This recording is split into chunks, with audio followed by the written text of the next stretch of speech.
நமச்சிவாய ஓம் ஓம் நமச்சிவாய. நேற்று சிவராத்திரி, நேற்று நைட்டெல்லாம் கோயிலில் இருந்தோம். கோயிலில் பார்த்தீங்கன்னா சிலர் ஃபோன் பார்த்துட்டு இருந்தாங்க, சிலர் கேம் விளையாண்டுட்டு இருந்தாங்க, சிலர் சிவபுராணம் படிச்சுட்டு இருந்தாங்க, சிலர் பார்த்தீங்கன்னா சிவான்ட்டு உட்காந்துட்டு இருந்தாங்க. அது ஒன்றும் இல்லைங்க, அது நம்மளோட கர்மா, அதை நம்ம ஒன்றும் செய்ய முடியாது.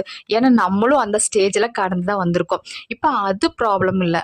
அங்கே பக்கத்தில் இருப்பார் இல்லைங்க, சிவபெருமான் பக்கத்தில் ஒருத்தர் இருப்பார்ல, சண்டிகேஸ்வரர், அவரை நேற்றும் டிஸ்டர்ப் பண்ணிட்டு இருந்தாங்க. அதை பற்றி தான் சொல்ல வந்தேன். சிவபெருமானை வணங்கி வரும் பக்தர்கள் இவர்கிட்ட ரொம்ப மென்மையாக கைகளை உதறி, நான் சிவபெருமானோட சொத்தை எதையும் எடுத்துகிட்டு போகல, அவரோட அருளையும் ஆசையை தவிர எனக்கு வேற எதுவும் வேண்டாம் அப்படின்னு சொல்லிட்டு கைகளை உதறி தான் காட்டணும். அதே மாதிரி அவரோட பிரசாதத்தை எடுத்துகிட்டு வரணும்னா கூட அவர்கிட்ட அனுமதி வாங்கிட்டு தான் எடுத்துகிட்டு வரணும். தவத்தில் இருக்கிற ஒருத்தரை கைத்தட்டி அவரோட தவத்தை கலைக்கிறது நமக்கு தான்